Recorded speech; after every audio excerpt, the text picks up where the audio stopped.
నమస్తే, welcome to Disha TV. ప్రభుత్వ సలహాదారుగా కాంగ్రెస్ సీనియర్ నేత వి హనుమంతరావుకు తెలంగాణ ప్రభుత్వం అయితే మాత్రం నియమించింది. ఇదే సందర్భంలో కొంతకాలంగా బీసీల అంశంపై ప్రధానంగా వారు మాట్లాడుతున్నారు. ఇదే సందర్భంలో ప్రభుత్వం కూడా బీసీ సంక్షేమ శాఖ కూడా ఆయన సేవలు కావాలంటూ కూడా సలహాదారుగా నియమించింది. ప్రస్తుతం మనతో పాటు వి హనుమంతరావు గారు ఉన్నారు. వారి యొక్క అభిప్రాయాన్ని తెలుసుకునే ప్రయత్నం చేద్దాం. ముందుగా మీకు దిశ టీవీ తరఫున అభినందనలు. బీసీ సమస్యలపై చాలా కాలంగా పోరాడుతున్నారు. 42% రిజర్వేషన్లు రావాలని కూడా చాలా పెద్ద ఎత్తున కూడా అధికార పార్టీలో ఉండి కూడా మీరు ఒక రకంగా మీరు డిమాండ్ కూడా చేస్తున్నారు. ఈ సందర్భంలో అదే శాఖకు సంబంధించిన ప్రభుత్వ సలహాదారుగా మీకు అవకాశం వచ్చింది, ఏం చెప్తారు? చూడండి,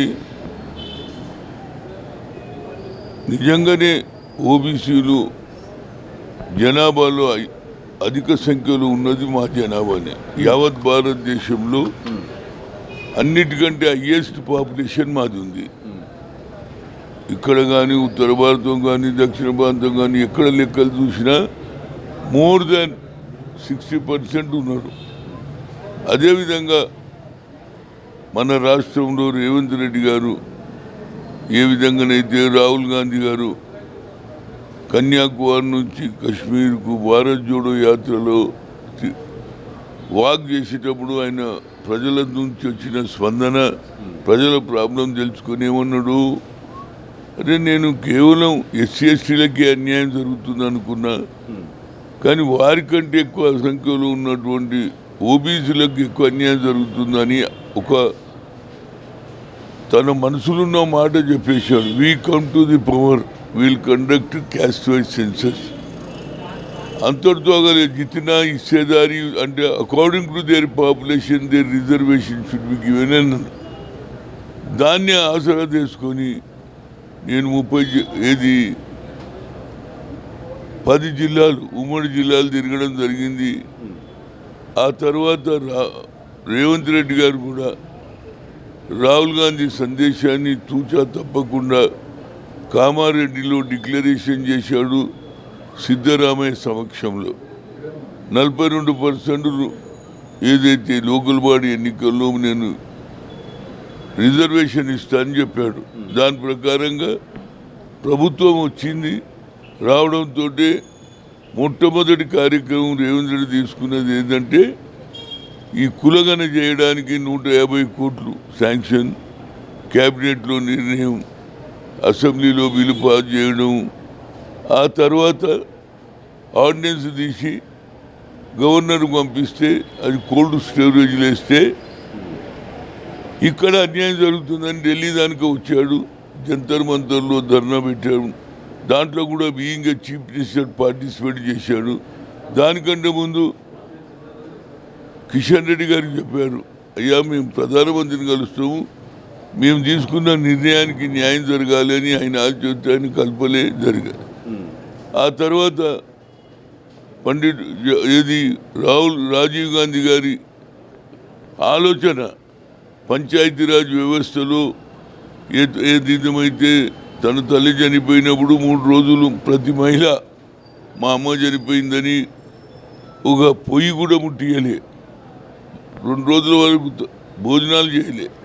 కనుక రాజీవ్ గాంధీ అన్నాడు, మా అమ్మ మీద ఇంత ప్రేమ ఉన్నటువంటి మహిళలకు న్యాయం చేయాలని ఆలోచనతో పంచాయతీరాజ్ బిల్లు పెట్టాడు. ఆ పంచాయతీరాజ్లో 33% రిజర్వేషన్ మహిళలకు కూడా ఇవ్వడం జరిగింది. ఆ ప్రకారంగానే ఇవాళ రేవంత్ రెడ్డి చెప్పిండు ప్రభుత్వం. కానీ నరేంద్ర మోడీ మాత్రం నేను 3 సార్లు కలిసిన, అయ్యా మాకు అన్యాయం జరుగుతుంది, లాస్ట్లో 84 మంది కలిసి అన్నాం, మేమేమన్నామయ్యా, మేమేమడుగుతలేము, మా జనాభా లెక్కలు చేయండి, మాకున్నటువంటి జనాభా ప్రకారం సెపరేట్ మినిస్ట్రీ ఇవ్వండి అని చెప్పినాము. కులగన చేయాలి అని ఎన్నోసార్లు అడిగినాము. కానీ రాజ్నాథ్ సింగ్ 2008లో ఏమన్నాడు, తప్పనిసరిగా కులగన చేస్తానన్నాడు, చేయలే. ఇప్పుడు రాహుల్ గాంధీ గారు కన్యాకుమారి నుంచి తెచ్చినాక ఆయన ఆలోచన బీసీల తరపు ఉందని తెలుసుకొని సరే జనగణన మొదలుపెట్టినాము, మాకు చాలా సంతోషం. కానీ ఇది ఎక్కడ అన్యాయం అండి? జనగణలో కులగన లేదు, కేవలం ఎస్సీ ఎస్టీలకే లెక్క తీస్తున్నారు, ఇండ్ల లెక్క తీస్తున్నారు. ఇది చాలా తీరని అన్యాయం. ఎస్సీ పాటు ఓబీసీ అని అలా అయిపోతుంది కదా. ఆ ఓబీసీలను ఎందుకు నెగ్లెక్ట్ చేస్తున్నారు అనేది ఇలా యావత్ భారతదేశంలో ఒక చర్చ జరుగుతున్నది. అలాంటి సమయంలో నాకు ఈ పదవి ఇచ్చారు కాబట్టి నేను తప్పనిసరిగా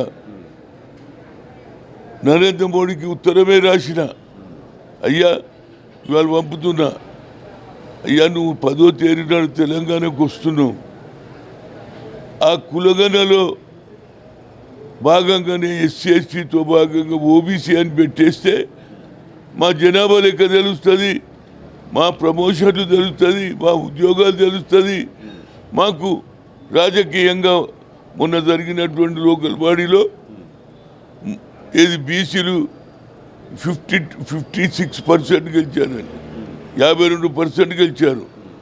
అదేవిధంగా చైర్మన్లు వైస్ చైర్మన్లు అధిక సంఖ్యలో గెలిచారు. కానీ నువ్వు కులగన చెయ్యకపోతే, మా లెక్కలు చేయకపోతే నాకు నువ్వు ఇంటి లెక్క అంటావు. కానీ ఎస్సీ ఉంటా ఇల్లు లెక్క చేయాలి, ఎస్సీలో చేయాలి. కానీ మాది ఓబీసీ కాలమే లేదు. దాని గురించి నేను తప్పనిసరిగా ఫైట్ చేస్తాను. ఇది చాలా అవసరం. ఇప్పుడు జరగకపోతే ఇక మా జీవితంలో 100 సంవత్సరాలని ఏం జరగదు మాకు. ఇక మేము ఎడారిగా మారిపోతాం. మాలలో అట్టడుగున ప్రజానీకం ఉన్నారు, తిండి లేని వాళ్ళు ఉన్నారు, రిక్షా దొక్కే వాళ్ళు ఉన్నారు, ఇళ్లల్లో పనిచేసే వాళ్ళు ఉన్నారు, కూరగాయలు అమ్మే వాళ్ళు ఉన్నారు. వాళ్ళ భవిష్యత్తు ఏం కావాలి? కనుక దానికి ఆయన ఆలోచన చేయాలి. అదే రాహుల్ గాంధీ ఏమన్నా జిత్తినా ఇచ్చేదారి బాగి అంటే అకార్డింగ్ టు దేర్ పాపులేషన్ వాళ్ళ రైట్ అన్నాడు. అగ్ర కులాలు ఉన్నటువంటి రాహుల్ గాంధీకి ఆలోచన వచ్చింది. కానీ నేనే ఈ దేశ ప్రధానమంత్రి ఓబీసీ అన్నాడు. కానీ ఆయన ఆలోచనలో మార్పు రావాలని అంటున్నా. అదే జరగకపోతే నేను 9 తారీఖు లోపల ఏది 10 నాడు ఆయన వస్తుండు కాబట్టి ఇంత లోపల ఆ లెటర్లో ఆయనలో ఆలోచన మార్చి ఇంక్లూడ్ చేస్తే నా ఉద్యమం ఆపేస్తా. లేకపోతే నేను తప్పనిసరిగా ఆమరణ నిరాహార దీక్ష పరిస్థితికి వస్తుంది. ఎందుకంటే ఇప్పుడు జరగకపోతే తెలంగాణ ఉద్యమంలో సెల్ఫ్ రెస్పెక్ట్ మీద తెచ్చుకున్నావా లేదా? ఇలా మా ఓబీసీ కాలంలో తీసేస్తే అధిక సంఖ్యలో ఉన్న జనాభాలను ఇది ఇన్సల్టా కదా. దానికి ఏమంటుండు మళ్ళీ ఎవడు చేస్తారా భయ్?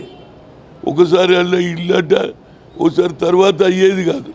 అంటే ఆర్ఎస్ఎస్ బీజేపీ ఆలోచన ఒకటేనండి, బీసీలను అనగదొక్కాలి, అగ్ర కులాలకు లాభం చేయాలి, ఈ దేశాన్ని విభజించాలి.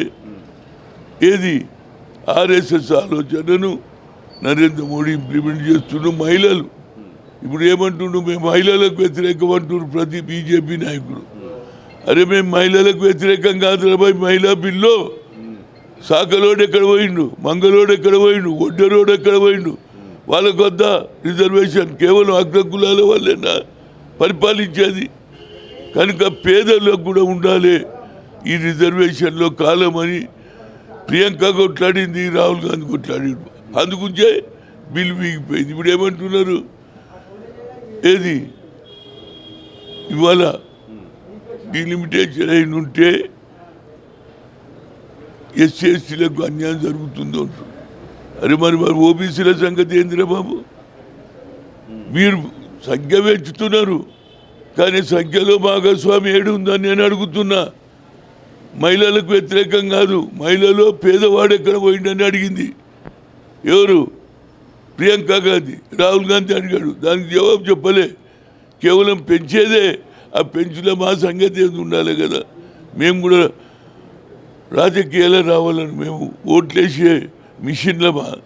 ఎవడు గెలిచినా మా ఓట్లతో గెలుస్తాం, ఎస్సీ ఎస్టీ బీసీలతో గెలుస్తాం. కనుక దీంట్లో నరేంద్ర మోడీలో మార్పు రావాలి. కేవలం ఆర్ఎస్ఎస్ రిమోట్ కంట్రోల్ అయింది. వాళ్ళు ఏం చెప్తేనే నరేంద్ర మోడీ వినాలి. కనుక ఎప్పటిదాకా నాకు ఇచ్చిన ఈ మంచి కార్యక్రమం. గతంలో పార్టీ పరంగా మీరు పిసిసి చీఫ్ పదవి ఆశించారు. ఆ తర్వాత పార్లమెంట్ ఎన్నికల్లో కాంగ్రెస్ టికెట్ ఆశించారు. మీకు ఖమ్మం నుండి ప్రాతినిధ్యం వహించాలని కూడా చాలా మీకు కోరిక ఎక్కువగా ఉండేది. సరే అది సాధ్యం కాలేదు. ఆ తర్వాత ఎమ్మెల్సీ కానీ లేకపోతే రాజ్యసభ సభ్యుడు అవుతారని కూడా పెద్ద ఎత్తున మీ అభిమానులు అందరూ కోరుకున్నారు. కానీ ఇప్పుడు సలహాదారుగా మీకు అవకాశం వచ్చింది, సంతృప్తిగా ఉన్నారా? చూడండి, నేను గత 10-12 ఏళ్ళ నుంచి బీఆర్ఎస్ వ్యతిరేకంగా పోరాడుతూనే ఉన్నా. నా మీద ఎన్నో కేసులు ఉన్నాయి. కానీ నాకు కావాల్సింది ఏంది, నేను 2 సార్లు ఖమ్మం సీట్ అడిగా, ఇయ్యలే, రాజ్యసభ ఇయ్యలే. ఫ్యూచర్లో ప్రజలకు సేవ చేయాలనే నా ఉద్దేశం. ఇవాళ నా జీతంలో ఏదో ఉన్నది, ఏదో 1,00,000 రూపాయలు ఇస్తారని. నేను అది తప్పనిసరిగా నేను హనుమాన్ వంశాల స్కూల్ ఎడ్యుకేషన్కు చైర్మన్ ఉన్న, ట్రస్ట్ చైర్మన్. ఆ స్కూల్లో పేద విద్యార్థులకు మొన్న జరిగినటువంటి ఎస్ఎస్సి ఎగ్జామ్స్లో 86 మంది ఎగ్జామ్ రాస్తే 84 మంది పాస్ అయ్యారు, అంటే 98% పాస్ అయ్యారు. అలాంటి విద్యార్థులకు మేము తీసుకునేదే తక్కువ ఫీజు.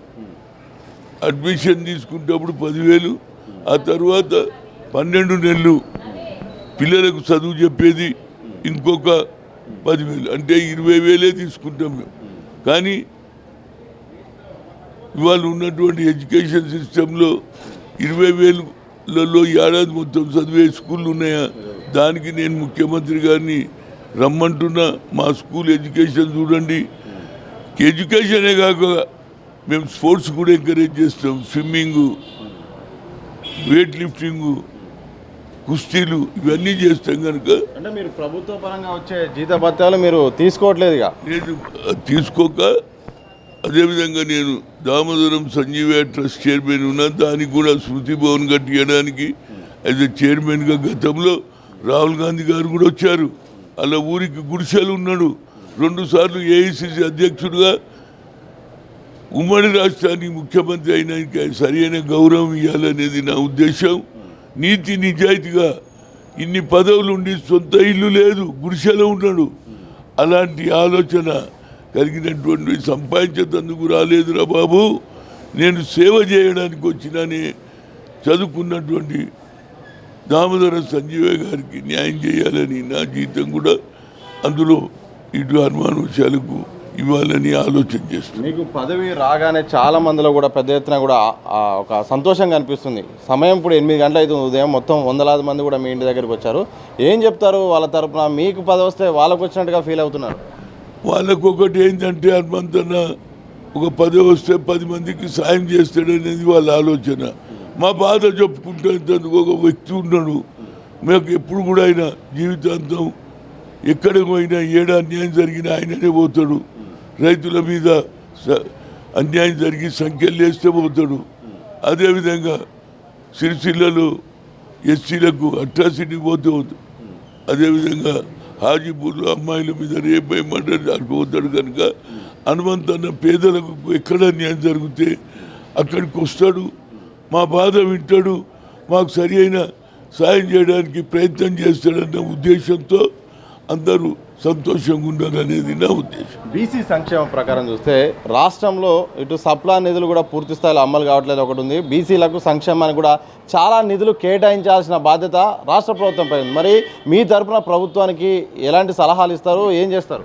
నేను తప్పనిసరిగా ఎక్కడెక్కడైతే ఇవాళ బీసీ స్కూల్స్ ఉన్నాయి, బీసీ హాస్టల్స్ ఉన్నాయి, వారికి సరి అయిన భోజనం, సరి అయిన చదువు, దాని గురించి ప్రయత్నం చేస్తే, అదేవిధంగా ఎక్కడ కూడా ఏడ కూడా అన్యాయం జరిగితే తప్పనిసరిగా అన్యాయాన్ని న్యాయం చేయడానికి ప్రభుత్వం మీద ఒత్తిడి తీసుకురావడానికి నా ప్రయత్నం చేస్తాను. చివరిగా ఎప్పుడు ఛార్జ్ తీసుకోబోతున్నారు? అలాగే మొన్ననే రాహుల్ గాంధీ గారు కలిసిన తర్వాత, మీరు వచ్చిన తర్వాత కూడా పదవి వచ్చింది, ఎవరికి క్రెడిట్ ఇస్తారు?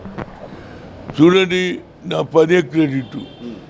నేను నా పనిని చూసి సంజయ్ గాంధీ గుర్తుపట్టాడు, నా పనిని చూసి రాజీవ్ గాంధీ గుర్తుపట్టాడు, ఇవాళ రాహుల్ గాంధీ కూడా గుర్తుపట్టాడు.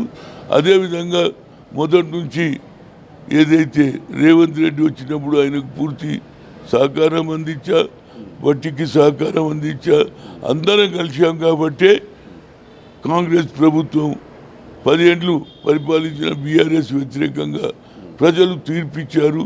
ఇచ్చిన వాగ్దానాలు పూర్తి చేయడానికి, బడుగు బలైన వర్గాలకు న్యాయం చేయడానికి నా ప్రయత్నం చేస్తానని నా ఏది కాంగ్రెస్ అభిమానులకు పడుకోలేని వర్గాలకు న్యాయం గురించి జీవితాంతం పోరాటం చేయడానికి, అదేవిధంగా జనగణలో ఓబీసీలను కూడా కులగణలో చేయడానికి నా ప్రయత్నం చేస్తా. ఇది మొత్తంగా కాంగ్రెస్ సీనియర్ నాయకులు ప్రభుత్వ సలహాదారుగా నియమించిన సందర్భంలో హనుమంతరావు గారు అయితే మాత్రం ప్రధానంగా బీసీల కోసమే నా పోరాటం ఉంటుంది, బీసీల కోసమే నా ఆరాటం ఉంటుంది, జనగణనలో కులగణను కూడా చేర్చే వరకైతే మాత్రం కేంద్రంపై ఒత్తిడి తీసుకొస్తాను, ప్రధానికి ఇప్పటికే లేఖ రాసిన అవసరమైతే మాత్రం ఆమరణ నిరాహార దీక్ష కూడా దిగుతాను. ఇక రాష్ట్ర పరంగా అయితే మాత్రం బీసీ సంక్షేమానికి ఆ శాఖకు సంబంధించిన వాటికైతే మాత్రం నా సలహాలు సూచనలు ఎప్పటికి ఉంటాయి. ప్రభుత్వంపై కూడా తప్పకుండా ఎక్కడెక్కడైతే నిధులు అవసరం ఉంటాయో అక్కడైతే మాత్రం ఒత్తిడి తీసుకొచ్చి వాళ్ళకు బీసీలందరూ కూడా న్యాయం చేసేలాగా నా యొక్క పదవిని ఉపయోగిస్తాను. మరోవైపు నాకు వచ్చే జీతం అయితే మాత్రం ప్రధానంగా ₹1,00,000 వచ్చే అవకాశం ఉంది. ఆ ₹1,00,000 అయితే మాత్రం ట్రస్ట్కు హనుమాన్ సంబంధించిన ఒక ట్రస్ట్కి అయితే ఇస్తాను. చాలామంది పేద విద్యార్థులు కూడా చదువుకుంటున్నారు, వాళ్ళ చదువు కోసం అయితే కేటాయిస్తాను. నేను ఎలాంటి నా అవసరాల కోసం కానీ ఈ పదవిని అయితే ఉపయోగించుకోను. ఆర్థికంగా కూడా ఎవరైతే పేదవాళ్ళు ఉంటారో వాళ్ళకే నా యొక్క వచ్చే జీత భత్యాలు అయితే మాత్రం ఇస్తానని కూడా కాంగ్రెస్ సీనియర్ నాయకులు ప్రభుత్వ సలహాదారుగా నియమితులైన వి హనుమంతరావు గారు అయితే మాత్రం స్పష్టం చేసిన సందర్భం అయితే కనిపిస్తుంది. కెమెరా పర్సన్ మసువంతో సతీష్, దిశ టీవీ, హైదరాబాద్.